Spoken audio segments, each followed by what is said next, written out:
Al-Fatihah. Istighraq itu artinya sesuatu yang luas dan komprehensif. Luas, banyak, komprehensif. Holistik bahasa sekarang. Luas, banyak, holistik, komprehensif.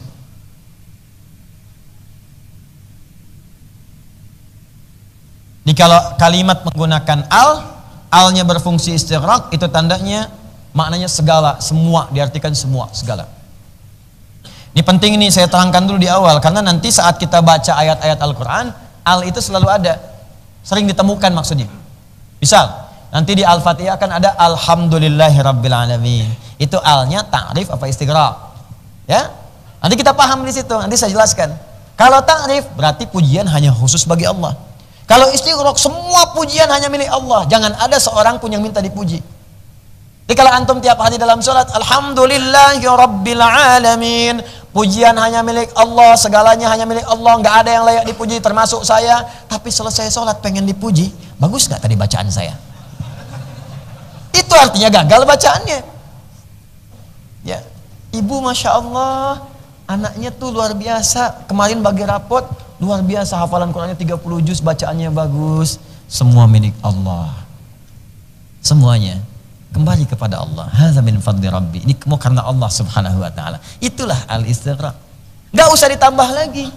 Semua milik Allah ya ukhti. Tapi memang sih malam-malam kita juga berdoa karena Allah. Gitu. Terus kita ikhtiar cari guru yang bagus. Kan enggak mungkin Allah menetapkan kalau kita enggak berikhtiar. Paham ya? Nah, kalau sudah istighraq sudah nggak usah ditambah-tambah lagi. Nah ini al-istighraq ini mencakup semua, banyak, luas tanpa kecuali. Tambahlah Fatihah. Fatihah ini dalam ilmu hikmah, kajian lughawiyah secara bahasa bukan sekedar pembuka, tapi Fatihah pembuka pada segala yang baik. Pembuka pada segala yang baik. Fataha yaftahu fathan fatihun wa fatihatan. Fataha yaftahu fathan, asalnya membuka segala yang baik. Makanya orang Islam kemanapun, kalau dia di tempat manapun, dia membawa fatah. Islam datang ke Mekah, Fathu Makkah. Datang ke Andalusia, ke Spanyol, Fathul Andalus. Pernah dengar ada di sejarah Fathu Makkah? Coba lihat, kemanapun orang Islam datang, nggak pernah dikenal dengan ekspansi. Nggak ada penjajahan orang Islam di negeri Spanyol. Nggak ada. Buka sejarah, silahkan cek. Nggak pernah ada bahasa penjajahan umat Islam di Spanyol. Nggak ada. Penjajahan umat Islam di Sisilia. Nggak ada. Penjajahan umat Islam di Nusantara, demi Allah saya katakan, cek buku sejarah, ada nggak misalnya orang Arab datang ke Nusantara menjajah Indonesia? Nggak ada. Cek silakan, jujur kita, jujur dengan sejarah kita, tunjukkan kenapa anda membenci, kenapa anda nggak suka. Justru saham terbesar untuk merdeka itu orang Islam, ulama-ulama, orang-orang baik. Pernah nggak ada datang orang Arab menjajah ke sini? Datang orang Islam menjajah ke sini? Nggak ada. Di setiap orang Islam bukan hanya Arab. Ada Amerika kah, Indonesia kah, Asia kah, ya Eropa kah, Afrika kah, sepanjang dia muslim, kemanapun dia, kalimatnya fathun. Fathun itu membuka segala jenis kebaikan. Jadi kalau orang Islam itu beraktivitas dimanapun, harus membuka segala yang baik-baik. Anda kerja di kantor, Anda orang Islam, bukalah nilai kebaikan di situ. Kalau ada jujur, Anda yang paling jujur di situ. Tunjukkan Islam itu menghadirkan kenyamanan. Islam membuka segala kemuliaan. Kalau Anda masuk ke tempat yang banyak sesuatu yang kasar, Anda sabar, lembut di situ. Tunjukkan Anda membuka kebaikan. Makanya muncul istilah Fathu Makkah. Dibuka Makkah, ketika dibuka yang baik-baik muncul di situ semua. Fathul Andalus, di Andalus tuh gelisah. Spanyol dulu tuh jauh lah, jauh dari peradaban, gelisah, krisis ekonomi macam-macam, rakyatnya sengsara. Sampai datang utusan kepada Tariq bin Ziyad, kepada Musa bin Nusair. Musa bin Nusair itu gubernur di Afrika Utara. Afrika itu dulu provinsi. Udin? Provinsi Afrika Utara. Gubernurnya Musa bin Nusair, khalifahnya di Madinah. Anda bayangkan, Afrika Utara, provinsi. Kedatangan utusan dari Andalus ngadu, kami dizolimi Raja Rodrik. Wah, ada yang disiksa, ada yang dibunuh, ada yang macam-macam. Tolong dibantu, minta dibantu. Dicek dulu ke sana, cek intelijen, cek ke sana. Lihat, bagus. Benar ini. Ini harus dibantu. Risalah Islam membuka nilai kebaikan. Kirim Tariq bin Ziyad. Tariq kirim, bawa 10.000 pasukan. Bawa. Pakai kapal laut. Berangkat. Sampai di sebuah selat. ada gunung besar dengan bukit, sampai sekarang dikenal dengan Jabal Tariq, bukitnya Tariq, Gibraltar dalam bahasa lokal. Berhenti di situ, dibakar semua sama Tariq, bakar semuanya kapalnya. Suruh lihat sama pasukannya, lihat prajurit ke belakang, apa itu? Api. Ke depan ada siapa? Musuh. Musuh dalam pengertian orang yang zalim. Zalim, bantu mereka. Kata Tariq, di belakang ada kematian, di depan ada kematian. Di depan syahada, syahid wafatnya, di belakang wafat dalam keadaan yang tidak mulia. Tinggal pilih, mau mati syahid, mau mati konyol. Kalau ingin wafat biasa, berenang balik sana. Tapi kalau Anda ingin membuka kebaikan di tempat ini, berikan contoh kepada saudara-saudari kita, tolong mereka yang dizalimi, maka berikan pengabdian kita yang terbaik karena Allah Subhanahu wa taala. Terbakar semangatnya, berjihad untuk menegakkan kebaikan dan membela orang-orang tertindas, dibukalah pintu kebaikan. Setelah selesai minta pamit. Tugas kami selesai ya, sudah bantu, kata mereka, tolong bantu kami, jangan tinggalkan kami. Dilaporkan lagi ke pusat, apa jawabannya? Bantu sepanjang mereka butuhkan bantuan. Dibantu di situ, dikirimkan pangannya, dikirimkan khotbah yang kelak di alfalfa di kemudian hari, di pangan untuk ternak, pangan untuk kuda segala rupa. Makanya kuda terbaik sekarang dari Andalus, dari Spanyol. Pakannya dibawa semua, dihidupkan jadi peradaban. Bayangkan, Spanyol yang jauh kemudian datang orang Islam, dibuka jadi peradaban 7 abad, saudara. 7 abad teman-teman, muncul banyak hal di situ. Kemajuan pengetahuan, teknologi segalanya, banyak ulamanya, banyak orang-orang hebat. Bahkan Anda baca sejarah, dia nggak mungkin dipungkiri. Orang Eropa belajar ke situ. Italia datang, Portugis datang belajar. Saya khatam tuh kajian ini. Ya, setahun mata kuliah itu di S2, dipelajari. Ya, sebelum masuk ke situ, bahkan di tingkat akhir di kuliah, dipelajari, tokohnya ada, kitabnya ada, bukunya ada, kesaksiannya ada semua. Eropa tuh mercusuarnya Spanyol. Lihat, datang. Apakah ditolak? Tidak. Yang Kristen belajar, yang Yahudi belajar, segala dulu belajar. Bahkan ya, mohon maaf ya, orang dulu bangga mengenakan jubah, bangga mengenakan kerudung yang perempuannya. Lihat tampilan ratu-ratu di masa lalu, pakai kerudung, Anda bayangkan. Kerudung tuh kebanggaan dulu. Di mereka bangga tuh dengan nilai-nilai keislaman tuh, jadi identitas. Identitas itu, jadi ibu yang di bawah tuh bangga dengan kerudung itu. Itu izzah, itu bukan cuma syiar. Ada ibadah, ada kemuliaan, itu tunjukkan. Tapi itu nggak akan bernilai kalau sifat-sifat mulianya nggak ada. Ya ini korupsi pakai kerudung. Ya, ngambil maling, barang-barang misalnya di supermarket, minimarket pakai kerudung. Ya habislah kemudian syiar itu. Yang seharusnya tidak ditempatkan di tempat-tempat yang tidak mulia. Yang paling dahsyat, nyurinya nggak pakai kerudung. Begitu di sidang pakai kerudung. Ini yang bahaya. Itu yang parah itu. Ya. Kita doakan semoga mendapat hidayah, kan poinnya seperti itu, selalu terbuka. Jadi fathu, pembuka segala kebaikan. Pembukanya, yang membuka adalah Allah, sifatnya disebut Fattah. Ini kalau ke manusia Fatih, Muhammad Al-Fatih, membuka Konstantinopel, membuka Al-Aqsa, itu manusia diberikan nilai-nilai kebaikan di situ. Tapi kalau pembuka segala kebaikan namanya Fattah. Kalau ingin diberikan sifat, tambahkan tak di ujungnya, Fatihah. Kenapa surah ini disebut surah Al-Fatihah? Karena isi Al-Fatihah kalau dikuasai dengan baik, dipahami, dipelajari, akan membuka semua jenis-jenis kebaikan yang ada di dunia dan di akhirat. Kalau Anda ingin bekerjanya sukses, pahami Al-Fatihah, maka terbuka semua pintu kesuksesan dalam pekerjaan Anda. Ingin di rumah tangga baik, pelajari isi Al-Fatihah, maka di situ akan terbuka semua pintu kebaikan di rumah tangga. Ingin masuk surga, pelajari isi Al-Fatihah. Di dalamnya ada rangkuman Al-Quran yang mengajarkan kepada kita semua jenis pintu-pintu kebaikan. Di sini sifatnya istighraq, kemudian ditambahkan Fatihah, dicontohkanlah lewat nama-nama yang melekat kepadanya plus sifat-sifatnya. Apa di antara contoh kebaikan itu? Ada pintu kesehatan disebut Asy-Syifa, ada Ar-Ruqyah, ada pintu ibadah disebut As-Salah, Alhamdu. Ada pintu munajat kepada Allah disebut Asasul Quran. Ada semua, ada pintu semua, cukup dari semua yang ada. Jadi kalau Anda cukup hafal Al-Fatihah, paham maknanya, kayaknya dunia dan seisinya cukup, udah, nggak ada pengaruhnya. Disebutlah Al-Kafiyah, yang dicukupkan dengan surah itu. Cukup hafal surah itu, paham rangkuman kandungan Al-Quran. Cukup paham isi Al-Fatihah, maka dunia seakan tidak punya nilai di hadapan Anda. Jadi kecil, dikecilkan oleh Allah, dipenuhi semua jenis-jenis kebaikan. Paham sampai sini? Nah, jadi kenapa surah ini disebut dengan Al-Fatihah? Bukan sekedar dia pembuka Al-Quran atau pembuka bacaan dalam sholat, tapi juga dia isi Al-Fatihah dari awal sampai akhir juga akan membuka semua jenis-jenis kebaikan yang didambakan di dunia sampai dengan di akhirat. Jelas sampai sini?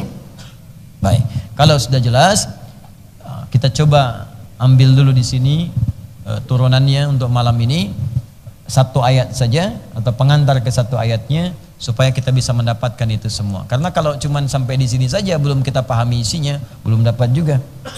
Apa yang Anda pelajari tadi dari Ustaz Al-Hidayat? Al-Fatihah itu fungsinya bisa membuka segala pintu kebaikan. Al-nya bisa ma'rifah, bisa istighfar. Terus bagaimana caranya? Pekan depan.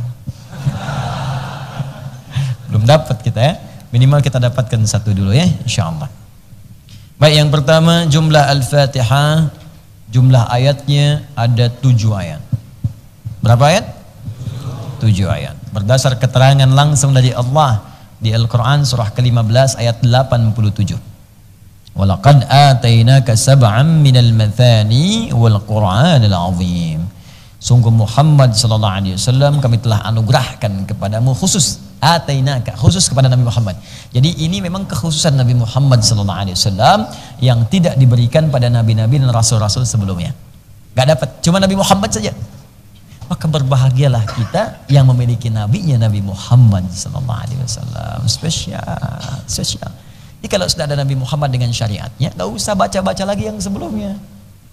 Nah, ini sudah dapat yang paling spesial, pilih yang biasa. Kayak beginilah, udah dapat kelas eksekutif, malah masuk ke ekonomi. Ya, ini kan fatal gitu. Udah dapat eksekutif, kenapa ditinggalin? Masuk ekonomi. Misal gitu kan, itu gambaran saja. Dan ada yang lebih parah, diberikan jalan yang baik yang benar, milih yang salah. Syariatnya Isa alaihissalam selesai. Syariatnya Musa tuntas. Sulaiman alaihissalam selesai paripurna. Ditutuplah, disempurnakan dengan syariatnya Muhammad sallallahu alaihi wasallam. Ini penutup yang sempurna, yang paling bagus, keterangan ada semua. Ambil yang itu. Di sepanjang ada syariat Muhammad sallallahu alaihi wasallam, yang lainnya selesai. Apa diantara keutamaannya? Kata Allah, saya berikan spesial khusus untuk Nabi Muhammad. Jadi nanti ada keutamaan beberapa yang melekat pada Nabi Muhammad yang Nabi lain gak mendapatinya. Yang paling utama diantaranya Al-Fatihah. Kata Allah, sab'an minal mathani, 7 ayat yang diulang-ulang. Ulang-ulang setiap hari, setiap waktu. Tidak ada satupun 7 ayat diulang-ulang dalam satu surah, terus dibaca, diulang, kecuali Al-Quran. Dan bahasanya indah. Bahasanya indah. Sab'an minal mathani, bukan sab'an minal mukarrar. Padahal bisa mukarrar itu diulang juga. Kenapa menggunakan kata tasniyah? Tasniyah itu bukan sekedar diulang, sesuatu yang mengandung keindahan, sesuatu yang mengandung pujian, dan sesuatu yang terus diungkapkan tanpa bosan kita kemudian menyampaikannya. Itulah mathani. Wah, jeli benar bahasa Quran itu, diksinya tepat. Makanya tidak pernah ditemukan ada orang mengulang Fatihah dalam sehari 17 kali tapi bosan. Gak ada. Pernah nggak ada dapat pengaduan misalnya? Bahkan dari anak kecil sekalipun, mami, papi, papa, mimi. Misalnya kan datang, aduh aku pusing. Kenapa? Baca Al-Fatihah. Tidak ada. Yang kecil tidak. Yang remaja tidak. Yang tua pun tidak.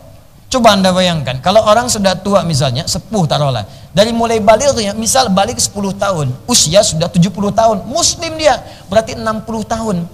Setiap hari baca Al-Fatihah, 365 hari, seharinya 17 kali, kalikan. 17 kali 365, ya, dikalikan kemudian 12 kali 60. Nanti besok kasih tahu saya. Udin aja susah tuh nyarinya tuh. Ini nggak mudah itu. Tidak mudah. Berapa kali coba bayangkan.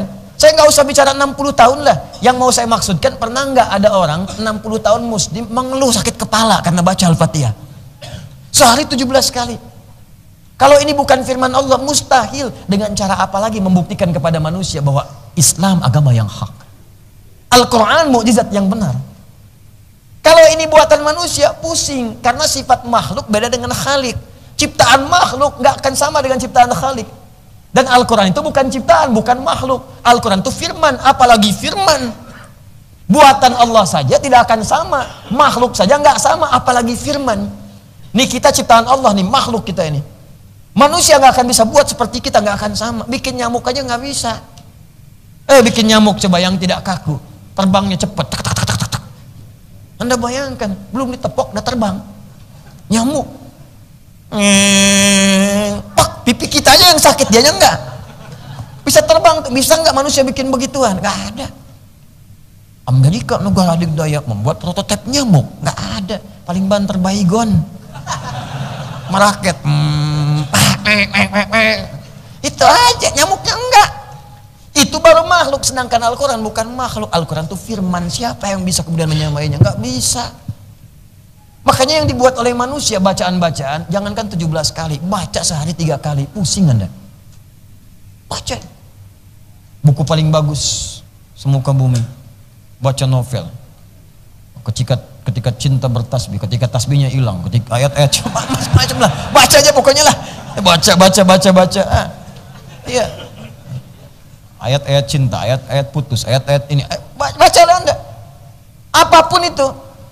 Ya, mau novelnya si Fulan, novelnya ini, novel macam-macam. Enggak ada orang baca 3 kali sehari. Baca lagi. Paling-paling hari kedua, bosan, lempar. Kenapa? Bosan, datang saya. Tanya aja. Saya bacain tuh novelnya, halaman keberapa, halaman posisi keberapa, kanan, kiri, depan, atas, belakang, apal saya. Tapi suruh baca lagi, nggak mau. Al-Fatihah tidak. Allahu Akbar. Subuh tuh 2 kali. Zuhur dibaca 4 kali lagi. Yang lebih dahsyat, nunggu zuhur, duha, dibaca lagi. Baru subuh muncul syuruk, dibaca lagi 2. Tapi nggak pernah ngeluh. Coba, ini luar biasa. Al-Fatihah. Makanya mathani dibaca diulang-ulang, tapi nggak ada orang bosan. Coba mungkin di antara Anda, bapak atau ibu di bawah ada yang dokter, pernah nggak ada yang masuk kepada Anda di poli Anda, ada keluhan pusing karena baca Al-Fatihah? Nggak ada. Ya, pusing bu dokter, kenapa? Ini saya baca Al-Fatihah 17 kali, nggak ada. Mustahil, firman Allah. Mathani. Nah, bagaimana coba kita menghadirkan keyakinan lagi? Kalau nggak yakin juga menurut saya ada yang terhalang di jiwanya itu. Kalau mau percaya gini deh, maaf ya, bandingkan dengan kitab lain deh, bawa kitab lain atau teman-teman misalnya di agama lain kita hormati, ya, hormati yang lain, jangan paksa, jangan macam-macam. Tapi coba kita ingin mengukur kebenaran risalah keislaman kita, kebenaran agama kita, bandingkan baca buku lain, kitab lain, rasakan ada nggak seperti nikmatnya baca Al-Fatihah itu? Baca 17 kali, ada nggak orang baca di kitab lain kepercayaan agamanya dibaca 17 kali? Saya buat umum aja ya, sebab kalau saya bikin khusus spesifik langsung disebutkan, habis ini tersangka saya. Ya, kita harus menurutnya yang baik-baik ya. Jadi kita umum saja bikin ya, bikin umum, tapi untuk perbandingan bikin ya. Jadi spesifik, baca, nggak ada. Yang kedua, ingat ya, karena sifat-sifat itu melekat pada firman Allah Subhanahu Wa Taala. Dan sifatnya risalah, dan sifatnya petunjuk, akan ada musuh namanya setan. Setan. Jadi kalau kalimatnya langsung petunjuk dari Allah, setan akan bergerak. Kalau bukan dari Allah, setannya nggak gerak.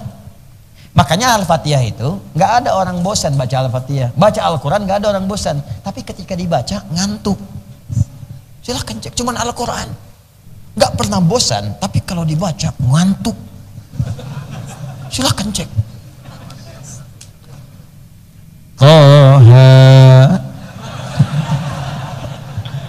Itu baru 2 huruf tuh. Ada yang baru sehuruf, wah udah berat kepalanya. Nun. Baru nun tuh. Ya, udah berat kepalanya, ngantuk. Karena memang setannya bekerja. Makanya ketika mau baca, berlindunglah kepada yang tidak pernah tertidur, apalagi ngantuk. La ta'khudhuhu sinatun wala naum, supaya dilindungi. Makanya jangankan baca Quran seperti biasa, dalam sholat pun bisa ngantuk. Silakan cek dalam sholat, bisa ngantuk.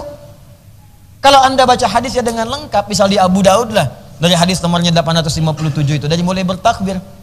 Ya, idza udzina fa fara syaitanu wa alaihi dharatun. Kalau azan dikumandangkan, setan lagi meninggalkan anak Adam sambil dengan terkentut-kentut, terbirit-birit. Maksudnya kalau azan ada baunya pun dia nggak mau cium, saking bencinya dengan suara azan. Artinya kalau ada orang nggak suka dengan suara adzan, itu dia sedang disusupi oleh syaitan. Karena di hadis cuma setan yang nggak suka suara adzan, disusupi, kita doakan. Kalau manusia biasa ditinggalkan, makanya jarang orang saat adzan berkumandang itu, ya, bisa ada perasaan nggak suka. Umumnya rata-rata mengingatkan, akhi itu, bro, sudah adzan nih, karena setannya pergi. Fa idza tuwiba fa'ada, kalau adzan selesai maka setan balik lagi. Maka dia bisa mengatakan yang ditanya, tenang aja bro, baru adzan, belum qomat. Itu. Ya, hatta idza kabbara, sampai dia kemudian bertakbir, Allahu akbar, takbir. Faqala syaitanu udhkur kada udhkur kada. Saat dia mulai bertakbir itulah syaitan kemudian mengingatkan, ingat ini ya, ingat itu. Ingat ini, ingat itu. Ingat ini, ingat itu. Ingat, enggak percaya silakan. Misal, sebentar ya. Honda Fred putih B1152 ZFT. Ya, mohon dipindahkan parkirnya. Mungkin bukan parkirnya, mobilnya yang dipindahkan. Ya.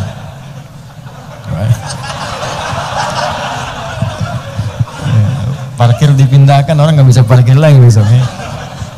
Ya, Honda Fred putih ya, teman-teman yang diamanahi oleh Allah. Honda Fred putih ya, Fred warna putih B1152 ZFT, mohon dikondisikan ya, disesuaikan parkirnya. Coba disesuaikan, barangkali mungkin ada di sekitaran tempat kita, di rumah yang punya haknya untuk bisa mendapati akses untuk keluar atau masuk ya. Mohon dikondisi. Semoga Allah muliakan Anda insyaallah. Baik, sampai di mana tadi setan? Ya. Udhkur kada, ingat ini, ingat itu. Jadi baru takbir itu setan memberikan waswas, ingat ini, ingat itu. Makanya ini nyata nih, ini benar-benar nyata. Kalau Anda nggak percaya, sebelum sholat itu kita bisa fokus kita. Tapi begitu bertakbir, benar kata Nabi, begitu Allahu Akbar, mulailah muncul di kepala kita. Bahkan yang tak ingin kita ingat. Gak percaya nanti ya, Anda malam bangun tahajud, walaupun cuma 2 rakaat, bangun Anda akan terngiang dengan kalimat saya ini. Sebelum takbir Anda fokus, khusyuk ya Allah, khusyuk. Begitu takbir, Allahu Akbar muncul. Bahkan kalimat saya ini pun akan muncul lagi. Ingat ya, kata Ustadz Adi, begitu Anda bertakbir akan muncul, itu setan. Itu bukan saya, setan itu. Itu akan muncul. Nah, makanya sering membuatkan kepada kita itu, walaupun kita baca Al-Fatihah, kita baca. Cuman gangguan datang, ini menunjukkan bahwa itu firman Allah yang nyata. Kalau bukan firman, gak akan diganggu. Konser musik gak ada gangguan. Silahkan cek. Gak tahu pokoknya apalah. Ya, yang nyanyi, yang geleng. Gak ada gangguan. Setannya ikut geleng-geleng, cuma ditiup dofa. Beres. Gak ada gangguan, lancet biasa aja gitu. Katanya memang setannya gak butuh ganggu lagi. Kalau setannya ganggu, setannya bermasalah, gak ada kerjaan dia. Kurang elit setannya. Oke, yang diganggu tuh yang orang sholat, yang baca Quran. Ini menunjukkan itu nyata firman Allah. Kalau bukan firman Allah gak akan diganggu. Kalau itu bukan mukjizat gak akan diganggu. Ini menunjukkan agama kita itu benar. Risalah yang dibawa Nabi Muhammad itu nyata, benar. Kita sekarang sedang beragama dengan benar. Jadi jangan keluar. Tapi karena cinta, meninggal, habis tuh cinta. Habis. Yang kita cintai yang hak. Lillah. Qul in kuntum tuhibbunallaha fattabi'uni. Kalau kalian serius mencintai Allah, ikuti Nabi. Itu hak. Makanya sab'an minal mathani. Ya, maka Allah turunkan 7 ayat, diulang-ulang. Itu Al-Fatihah. Al-Fatihah tidak membuat bosan, tapi sering menghadirkan musuh untuk menghambat kita membaca dengan benar. Sebab setan itu berkepentingan. Kalau kita nggak benar baca Al-Fatihah, maka fungsi yang 10 ini hilang. Asy-Syafi, Al-Kafi, Ar-Ruqyah hilang. Kalau kita nggak benar bacanya, nggak dapat kita ini. Fungsi pengabulan doa, fungsi kesembuhan, fungsi ruqyah hilang. Di setan punya kepentingan. Sebelum baca Al-Fatihah bikin gak fokus, kalau bisa salah bacaannya. Kalau bisa salah, kan tiba-tiba baru takbir langsung amin. Allahu Akbar. Ya. Pikiran kemana-mana, amin.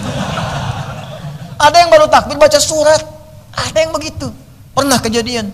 Allahu Akbar, baca. Alif Lam Mim, Al-Fatihah kata makmumnya tuh. Ada. Karena memang setan nggak suka dengan ini. Kalau kita benar bacanya, udah nih, putus asa deh setan, bunuh diri. Selesai. Sudah beres. Paham ya? Maka ini bagian pertama. Ketika kita kemudian akan membaca Al-Fatihah 7 kali diulang-ulang, itu 7 ayat ya. Di Al-Fatihah itu ada 7 ayat, 25 kalimat dan 113 huruf. Al-Fatihah 7 ayat, 25 kalimat, dan 113 huruf. Kalau mau dihitung silakan aja. Ya, itu. Supaya lebih cepat. Nanti di sini dibaca nih, ya, baca di paragraf yang terakhir atau saya bacakan. Saya menghafal ini ya, coba pelan-pelan, cuma kadang-kadang orang nggak percaya gitu ya. Makanya kita bawa kitab untuk bacakan lagi. Qalu, dan mereka para ulama berkata, wa kalimatuha, dan kalimat-kalimat di Al-Fatihah itu khamsun wa ishruna kalimatan, ada 25 kalimat. Wa hurufuha, sedangkan jumlah hurufnya mi'atun wa thalathatu asyara harfan, ada 113 huruf.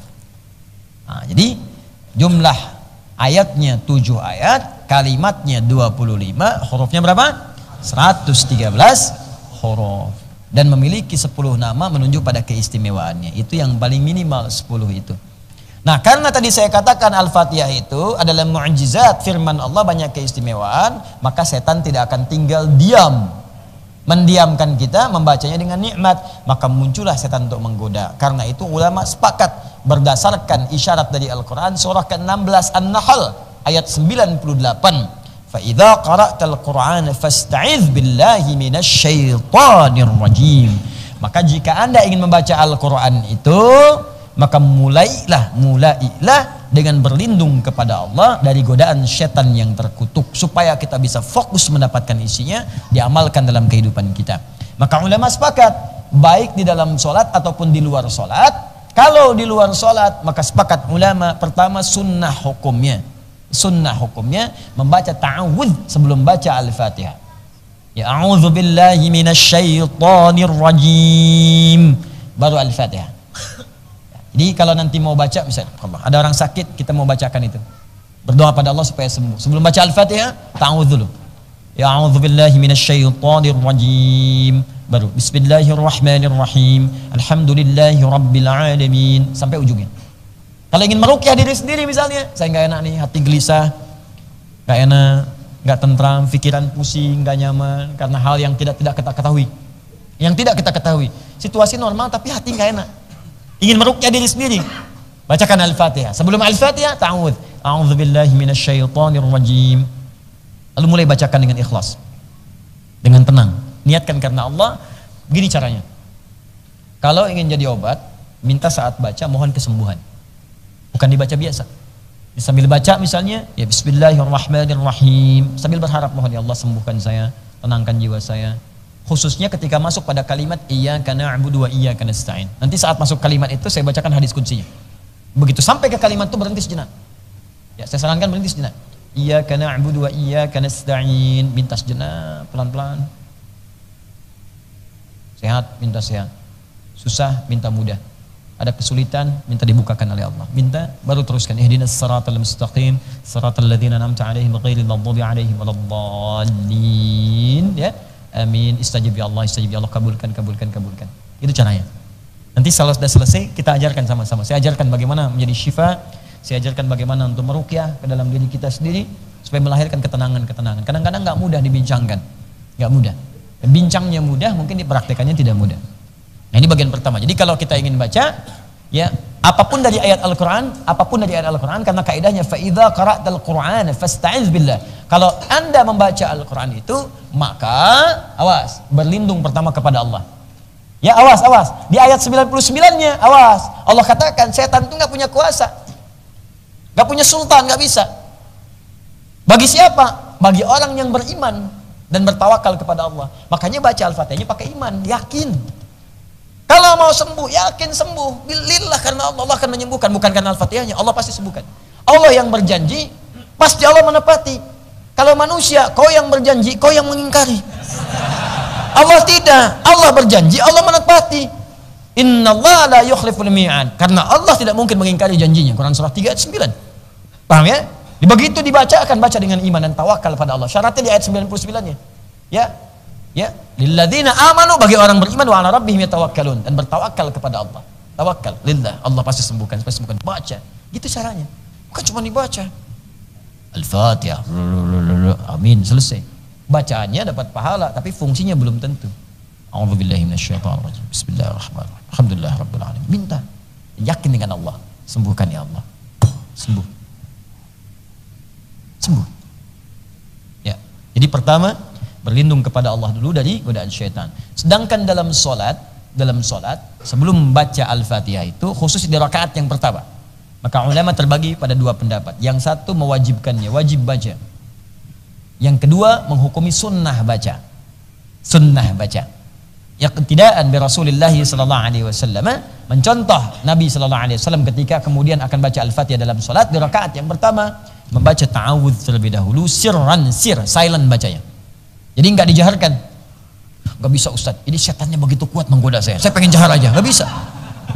Tetap mau setannya kuat, mau lemah, bintang 3 enggak ada bintang pada setannya, tetap dibacakan sir.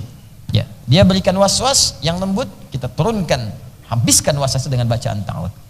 A'udzubillahi minasyaitonir rajim. Bismillahirrahmanirrahim. Ya, setelah ta'awudz. Jadi sir dulu ta'awudz, baru bacakan bismillah. Ada? Nah, jadi dalam Al-Fatihah rakaat pertama dalam salat itu jangan lupa bacakan ta'awudznya sebelum Al-Fatihahnya. Jelas ya? Baik, sebagian ulama menghukumi sunnah. Sunnah itu artinya kalau dibacakan mendapat pahala. Sebagian menghukumi wajib karena iqtidaan bi sunnatin Nabi. Nabi memberikan contoh sunnah. Ya, sedangkan Nabi itu diikuti sifatnya, maka baca ta'awudznya baru Al-Fatihahnya. Kalau wajib berarti kalau nggak dibaca batal kita salatnya. Kalau wajib. Tapi kalau sunnah tidak membatalkan, tetap sah salatnya karena rukunnya kemudian dimulai dari Al-Fatihahnya. Jelas ya? Rukun bacaan. Ya, takbiratul ihram rukun. Bacaan pertamanya setelah itu Al-Fatihah jadi rukun, iftitah bukan rukun. Ya, Al-Fatihah rukun, dimulai dari basmalah. Tentu yang kuat itu tentunya yang menghukumi sunnahnya. Tapi ta'awudz pun penting dibaca untuk menghadirkan kekhusyuan dan iqtida bi qiraatin Nabi sallallahu alaihi wasallam. Ya, sebagai contoh kita untuk mengikuti bacaan Nabi sallallahu alaihi wasallam. Jelas ya? Jangan lupa bagi imam juga makmum. Ingat, bagi imam juga makmum. Sebelum baca Al-Fatihah, baca dulu ta'awudz, a'udzubillahi minasyaitonir rajim. Dan Nabi itu terbiasa mempraktekkan isi itu. Bukan cuma di salat. Jadi Nabi itu kalau datang ke setiap tempat, apalagi tempat baru, ya, itu langsung mengkhitab, mengajak bicara tempatnya. Langsung. Bukan seperti kita diajak ngobrol, bukan. Maksudnya ingin memberikan pelajaran penting kepada kita untuk berlindung kepada Allah di setiap tempat. Nabi katakan, Rabbi wa rabbikillah, ya ardhun Rabbi wa rabbikillah. Riwayatnya sahih. Hei bumi, hei tanah, hei tempat ini, ingat ya, Tuhanku dan Tuhanmu sama adalah Allah Subhanahu wa taala. Maka aku berlindung kepada Allah di tempat ini dari setiap pijakan kaki orang jahat yang pernah berpijak di tempat ini. Aku berlindung dari semua keburukan yang terjadi di tempat ini. Aku berlindung dari keburukan orang-orang yang pernah berada di sini dari yang buruk-buruk. Aku berlindung kepada Allah dari segala keburukan yang pernah terjadi di tempat ini. Nah, itu boleh Anda biasakan. Jadi begitu masuk ke kantor baru, bekerja di tempat baru, berdoa dulu. Ya Allah, semua adalah Engkau yang memiliki. Rizki Engkau yang memiliki. Jiwaku pun Engkau yang punyai. Maka aku berlindung kepadamu ya Allah dari semua keburukan yang terjadi di kantor ini. Aku berlindung kepadamu ya Allah dari orang-orang buruk yang mungkin berada di kantor ini. Aku berlindung kepadamu ya Allah dari transaksi-transaksi buruk yang haram yang terjadi di tempat ini. Allah mohon jaga saya ya Rabb. Jangan biarkan ada satupun bara neraka hadir dalam jiwa saya sebelum menghadap kepadamu. Jauhkan dari keburukan yang ada di tempat ini. Maka Anda akan dijaga. Pernah nggak seperti itu saat masuk kantor? Nah, coba diperbaiki. Jadi kan setiap tempat itu sunnah loh. Masuk, mau pindah rumah ke tempat lu, doa dulu. Masuk kampus, doa dulu. Ya Allah, aku berlindung dari semua keburukan yang ada di sini. Ini nggak akan dijaili, nggak ada uang SPP diatur-atur, ya, nggak ada kemudian uang SKS jadi nambah, ya, awas hati-hati. Nggak akan terjadi misalnya mahasiswa masuk ke warung Darmaji, dahar 5 ngaku hiji. Ya. Makannya 5, kan ngakunya 1 dan seterusnya. Ini semuanya tuh indah. Jadi ilmunya berkah, enak semuanya. Ini kan kelihatan sederhana kan? Berlindung tuh di setiap tempat. Jenis setan tuh banyak. Yang populer 9. Setan rumah, ada setan pasar, mall. Setan jangan dikira di tempat wudhu nggak ada setan, ada. Walhan namanya. Hati-hati namanya sama. Akhi, saya Yusuf. Kamu siapa? Walhan. Astagfirullah. Setan wudhu tuh. Itu yang bikin kita was-was. Habis wudhu tuh suka nanya, "Nih udah wudhu belum ya? Batal nggak ya?" Itu walhan namanya. Nggak pakai oh si walhan. Bukan. Walhan. Jadi begitu sudah muncul itu, langsung a'udzubillahi minasyaitonir rajim. Allahumma inni a'udzubika ya Allah bi kalimatika tammah min kulli syaitanin Ya, dari setiap godaan setan. Walhan ya Allah, jauhkan saya dari godaan setan. Terus wudu, kalau sudah yakin sudah jauhkan dari yang ragu. Banyak setan penunggu masjid, ada setan pengganggu orang sholat, ada khinzib pengganggu orang sholat, gangguin orang sholat tuh dari mulai takbir tadi yang disebutkan Nabi, khinzib tuh. Hatta la yash'urul musalli kam raka'atan yusalli, sampai orang sholat ada yang nggak sadar berapa rakaat sedang menunaikan sholatnya, ada. Nggak percaya terjadi, mungkin Anda sendiri pelakunya. Ada yang kena begitu, sedang sholat nggak sadar ini berapa rakaatnya. Bayangkan subuh yang cuma 2 bisa 3, bisa 3. Begitu itu khinzib tuh. Kalau di masjid nambah, bukan cuma godain orang sholat. Yang pertama digoda DKM masjid. Hati-hati ketua DKM tuh. DKM, sebab kalau jamaahnya digoda, hilang satu datang yang lain. Bisa jadi hilang satu tumbuh 1000, bisa jadi. Tapi kalau DKM yang digoda pecah di dalamnya, masjidnya pecah, semua orang malas datang. Ngapain ke sana? DKM-nya aja ribut, gak nyaman, gak nyaman tuh. Padahal semua tersedia dengan baik. Datang ada, snacknya ada, bukaan bagus, tempat nyaman, mau nginep juga bisa. Ya, toiletnya bagus, wudunya enak. Datang dikasih snack, ustaz datang sendiri, nerangin sendiri, nulis sendiri, ngapus sendiri, ya semua ada. Tapi karena yang mengelolanya itu kemudian tidak baik atau terpecah belah, orang malas, sudahlah gitu. Dan tersebarlah keburukan-keburukan itu, satu bicara yang lain, gak usah datang ke situ tuh, saya jangan nyaman di situ, banyak semuanya nyebar. Itu khinzib namanya. Setan rumah, dasim, ada. Berlindung, masuk rumah tuh berlindung, jangan dikira nggak ada setan. Dan yang paling bahaya di hadisnya, ketika Anda masuk ke situ tidak berlindung kepada Allah, maka setan satu berkata pada yang lain. Setan satu berkata pada yang lain. Artinya dari tempat Anda pergi itu mungkin ke mall, setannya bisa ikut. Ibu yang di bawah, Bu. Ya Ustaz. Hati-hati. Ibu pergi ke mall, jangan dikira pulang ke rumah nggak ikut setan. Bisa ikut, Bu. Kalau nggak berlindung kepada Allah, ngikut sampai rumah. Itu yang membuat ibu sering kepikiran. Sampai sebelum tidur masih diungkit depan suami. Papa, tahu nggak tadi mama? Waktu sama ibu-ibu itu Pak ya, jalan ke situ tasnya bagus banget Pak. Cuman nggak sempat beli. Mama, tas itu tidak penting. Yang penting apa yang mama miliki sekarang bisa membawa kita ke surga. Catat. Iya Pak ya. Betul, mama salah Pak. Ya mudah-mudahan tas ini pun walau sudah 10 tahun bisa membawa kita ke surga ya Pak. Iya mah. Tapi Pak, yang tadi itu memang bagus banget deh Pak. Ada lagi. Itu setan mal ikut ke rumah. Terus duet lagi sama dasim setan rumah. Apa tugasnya dasim setan rumah? Memecah belah kehidupan rumah tangga. Quran surah 2 ayat 102. Yufarniquna bihi bainal mar'i wa zawji. Memecah belah suami istri. Gara-gara tas di mall bisa pecah tuh hubungan. Gak saling sapa semalaman. Anda bayangkan. Mama ini gimana sih? Dari tadi kan Bapak bilang yang penting ke surga. Papa gimana sih? Oh, rame. Sampai subuh tuh. Anda bayangkan. Maka berlindung kepada Allah. Ada caranya masing-masing, ada caranya. Kalau setan rumah, salam. Assalamualaikum. Biasakan ya masuk rumah, masuk kamar tuh. Ya kalau kamar-kamar banyak, biasakan masuk. Assalamualaikum. Assalamualaikum warahmatullahi. Buka aja. Rapikan. Kasih morotal biar teduh. Si morotal. Kalau bisa sekarang desain rumahnya, ada sound misalnya, sound yang intinya. Terus kemudian cabangkan itu ya ke setiap ruangan-ruangan. Di atasnya ada speaker itu indah tuh. Kalau nggak percaya silahkan Anda coba. Nanti akan ada perubahan. Enak. Jadi tenang, masuk ruangan manapun ada tenang. Ya, kalau belum ada speaker itu, beli aja speaker aktif simpan di setiap ruangan. Jadi begitu Anda masuk, dia muter aja 24 jam. 24 jam. Itu rasanya indah ke jiwa. Saya tuh pernah pulang tuh dakwah malam-malam. Tengah malam saya pulang. Begitu saya masuk, hari itu saya belum baca Quran. Terus masuk ke situ, speaker itu berputar. Pas masuk ke satu surat. Saya diam sejenak, saya teteskan air mata tuh. Saya tunjuk. Saya lihat istri saya, anak saya sudah tidur. Saya bayangkan, saya bisa ikut kalian gak ke surga gitu kan. Khawatir kita itu kumpul di dunia tapi di akhirat terpisah. Pertama saya tunjuk speaker ini.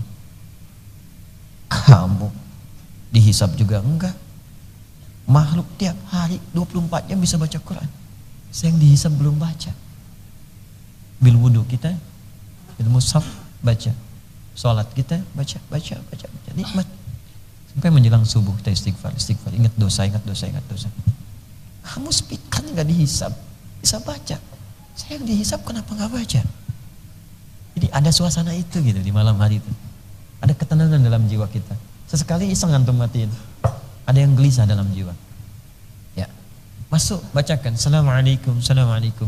Saya biasanya mengajarkan pada anak-anak juga sejak dia usia 3 tahun bisa bicara, sudah mulai rajin, sudah mulai lucu. Saya kasih tahu. Anak saya yang besar sekarang 6 tahun dia. Ya, kakak nih masuk ruangan, ucapkan assalamualaikum ya. Kalau enggak nanti ada setan, namanya Dasim, bisa mengganggu kakak nanti. Oh dia, siapa ya? Ya, namanya siapa? Dasim. Masuk dia ruangan. Masuk ke ruangan langsung dibuka sama dia. Assalamualaikum Dasim. Sebut namanya langsung. Biar gak tertukar. Nah, selesai lah itu. Nah itulah ya. Jadi diucapkan apa? A'udzubillahi minasyaitonirrajim. Ya. Saat berjumpa dengan istri, ta'awudz, minta perlindungan. Ada doanya. Ya, ajak anak ke ruangan, baca ta'awudz dan seterusnya. Berlindung. Masuk ke mall berlindung kepada Allah dari setan-setan yang mungkin bisa menggoda, mengarahkan pada yang buruk. Kan kita nggak tahu mana yang kelihatannya madu padahal ada racunnya, mana yang kelihatannya haram ini kan dibungkus dengan yang halal, mana yang kelihatannya halal betul tapi ternyata dari hasil pekerjaan yang haram. Orang haram dia punya pekerjaan besar, hartanya banyak, bikin mall tapi hasilnya dicurian, haram kan? Kalau anda nggak berlindung anda nggak akan tahu masuk tempat itu halal apa haram. Masuk ke mall, ternyata itu hasil gusuran fakir miskin. Tanahnya digusur, bikin mall di situ. Banyak fakir miskin menangis karena terambil haknya di situ. Kalau anda benar-benar peka, berlindung pada Allah. Begitu berlindung, hati anda akan digerakkan. Jangan masuk yang ini, yang sana saja. Masuknya nggak enak, tiba-tiba pindah. Atau dibikin kejadian. Begitu masuk penuh, anda pindah. Begitu masuk barang yang dicari nggak ada. Padahal kemarin ada, tiba-tiba nggak ada. Bisa jadi begitu. Allah arahkan pada yang baik. Itu nggak kasat mata gitu John. Ya. Kalau kasat mata kelihatan, tapi kalau nggak nampak susah. Ini kelihatannya sederhana teman-teman, tapi keberkahannya tinggi, tinggi sekali. Nanti antum akan rasakan lah kalau sudah menikmati ayat-ayat itu. Tapi kalau Al-Qurannya sudah ada di dalam jiwa kita, Quran hadir dalam jiwa kita itu kenikmatannya nggak bisa diganti dengan apapun. Nikmat. Nah setelah berlindung itu, masuklah ke dalam setiap huruf tadi 113 huruf, satu persatu kita kaji. Kenapa pakai ba? Kenapa pakai ismun? Kenapa menggunakan Allah? Kenapa Rahman? Kenapa Rahim? Kenapa ada alif lamnya? Apa maksudnya? Anda baru bisa Bismillahirrahmanirrahim 19 huruf. Demi Allah saya katakan akan terjadi perubahan dalam kehidupan Anda. Sekarang pertanyaannya, di huruf pertama dalam kalimat Bismillahirrahmanirrahim, apakah makna dibalik ayat pertama ini? Khususnya huruf ba yang terletak pada kalimat Bismillahirrahmanirrahim. Itulah yang akan kita bahas di pertemuan berikutnya di pekan depan ya insyaallah. Nah, itu isinya nanti pekan depan kita bahas. Minimal kita sudah dapatkan dulu, jangan banyak-banyak, kita praktekkan dulu. Mau wudu ta'awudz dulu, mau sholat ta'awudz, a'udzubillahi minasyaitonirrajim. Kadang-kadang ada yang baca Al-Falaq An-Nas, boleh nggak apa-apa ya. Masuk rumah ta'awudz dulu. Baik, saya hendak umumkan beberapa maklumat pengumuman. Yang pertama, insya Allah ta'lim kita hari Sabtu dan Ahad nanti akan berlangsung di Bandung. Ya teman-teman yang ada di Bandung atau pemirsa dimanapun anda berada yang berada dekat di Bandung insya Allah. Dan ini kajiannya akan langsung praktikal. Saya nanti akan mulai mempraktikkan Al-Quran, terus mengkaji maknanya. Jadi mudah-mudahan sebelum saya wafat mungkin ada ayat-ayat Quran yang bisa kita tuntaskan. Jadi nanti ada kajian di beberapa tempat tuh kajian ayat-ayat Quran. Yang kedua saya mau sampaikan insya Allah utusan dari Sudan itu pekan depan akan datang. Ya, 2 orang dari parlemen Sudan langsung dan membawa kabar baik yang sudah terdaftar dipilih untuk berangkat ke Sudan. Ada 25 orang.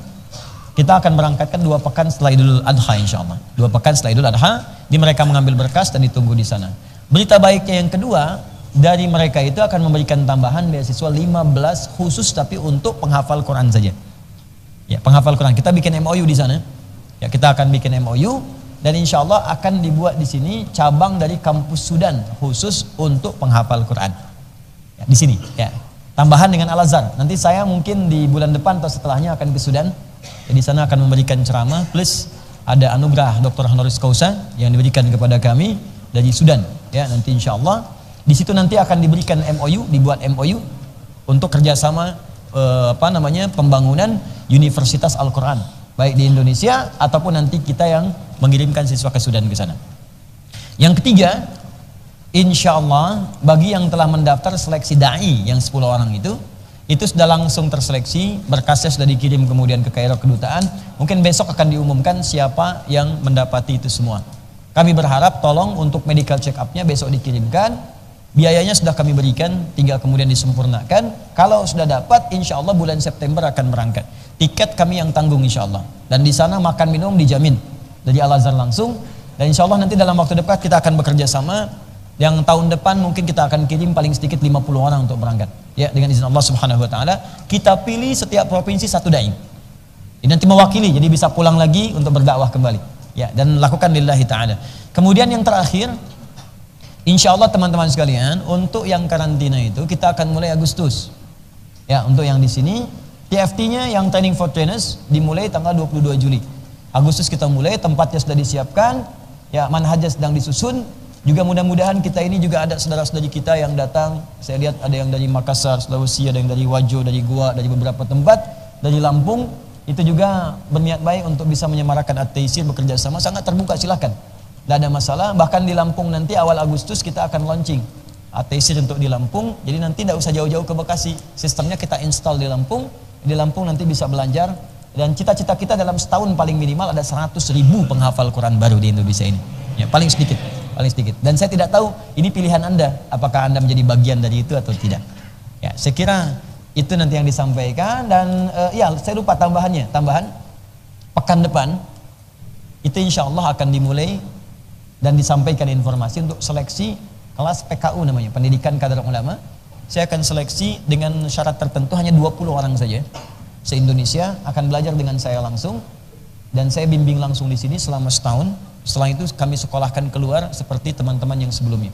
Yang angkatan kemarin tuh ada, ya dikumpulkan juga, total ada 50 orang sekarang yang belajar. Ada di Turki, di Sudan, di Al-Azhar, di Madinah. Nanti kita akan seleksi, ada syarat-syaratnya, ada usianya, ada macam-macamnya. Nanti pekan depan akan diumumkan syaratnya, dibuka selama sepekan. Awal Agustus kemudian seleksinya ada, setelah itu baru diumumkan. 20 orang kami terima, itu langsung nanti saya tempatkan di tempat khusus dan gratis semuanya. Kami yang biayai selama belajar selama setahun sampai dengan berangkat keluar dengan izin Allah Subhanahu wa taala. Ya, insya Allah nanti ditunggu saja waktunya, mudah-mudahan ada manfaat. Dan saya tidak minta apapun ya, saya hanya tolong doakan supaya Allah mengampuni dosa-dosa saya. Ya, itu saja. Dan bagi saya tidak ada masalah kalau antum bisa share apapun, ayo kita share. Ya, kalau ada yang kurang berkenan saya minta maaf karena saya juga manusia, pasti ada salahnya juga.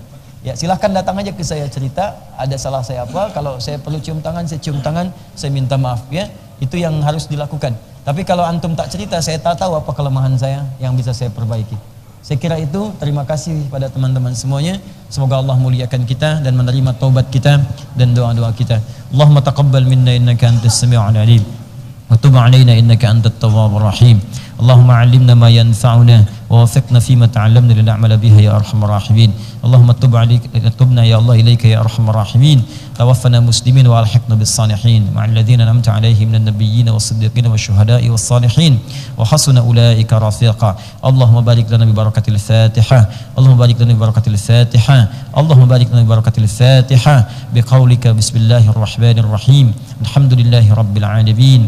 Arrahmanir rahim. Maliki yaumiddin. Iyyaka na'budu wa iyyaka nasta'in. Ihdinas siratal mustaqim. Siratal ladzina an'amta 'alaihim ghairil maghdubi 'alaihim waladdallin.